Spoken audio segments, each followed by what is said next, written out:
Eu acho que na agenda de TI, queria te ouvir um pouquinho, e é legal que você está em conselho, você está em lugares desse tipo, então você provavelmente vivencia um pouco essa dificuldade também. Eu acho que está na agenda de TI também algumas ações do lado humano, tá? Hum?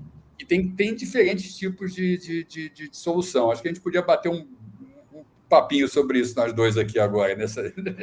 Esse é um ponto interessante, e eu vejo isso dos dois lados, né?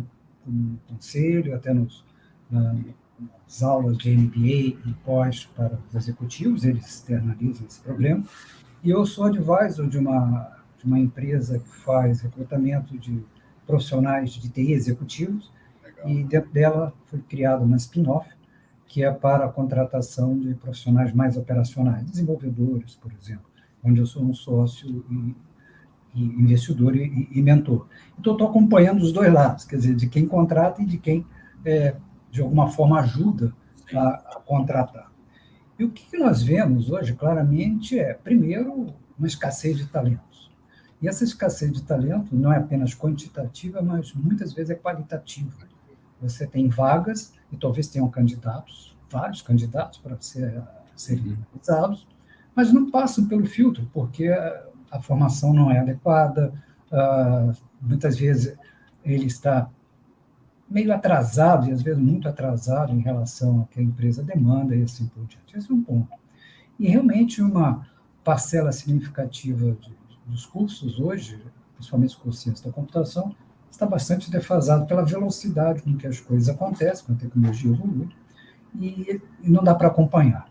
Então, acho, no meu entender, a universidade ela tem que estar preparada para os conceitos básicos, não ficar se preocupando em manter atualizada, né, dentro das suas disciplinas formais, a última tecnologia, porque o processo de você aprovar isso, a disciplina no MEC, é muito demorada.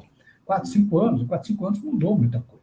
Mas o básico você tem que entender, quer dizer, o que é uma arquitetura de sistemas, os conceitos de banco de dados, é isso, banco de dados, estruturado, não estruturado, e são conceitos básicos, né? Nós estamos falando de base matemática, que é uma deficiência muito grande. Você vê muitos profissionais de tecnologia não têm noção de fazer contas adequadamente. Fala, regressão linear, hein? Como é que é? Então, essas coisas são fundamentais como base.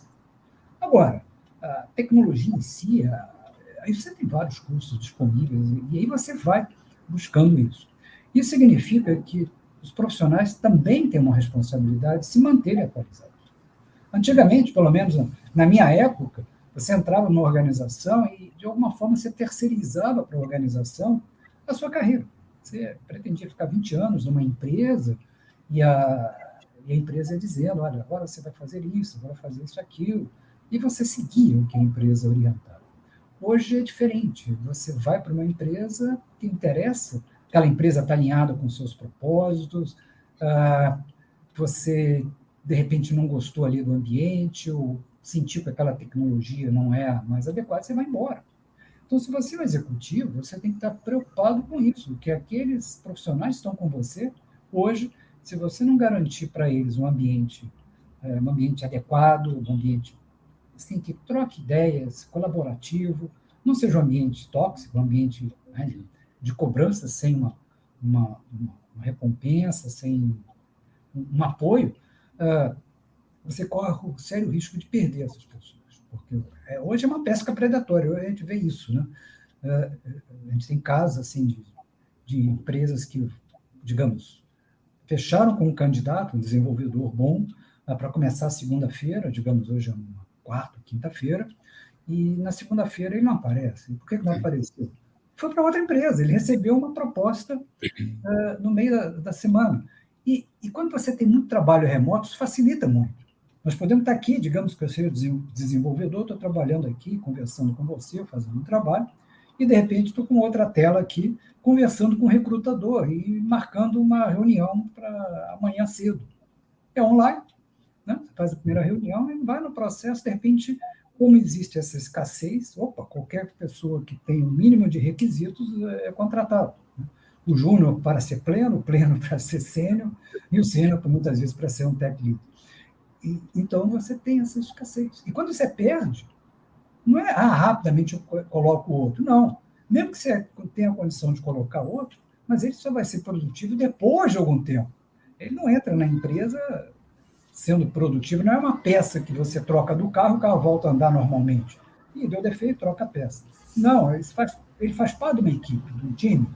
Se esse time perde um, a gente vê isso no futebol. Quando um sai, coloca o reserva, ele não está habituado ali ao esquema, tem que entrar no jogo. Quando tem 2 ou 3, então a coisa é catastrófica, você perde toda a tática do time. Isso acontece com as equipes. Então, quando você trabalha com squads, trabalha com todos esses processos ágeis, a perda de elementos desses squads é muito crítico. Então, você tem que garantir não só a contratação, mas principalmente a retenção. E a retenção passa por essas questões muito mais, digamos, de tratamento humano mesmo. Não é só salário. Salário é um item, talvez não seja o mais importante em muitos casos. Não é só serviço de saúde, essas coisas. Até porque muitos preferem CPJ para ter flexibilidade. Então, é entender esse novo mundo, entender essas demandas e ser flexível o suficiente para atender essas necessidades e saber gerenciar isso de forma adequada.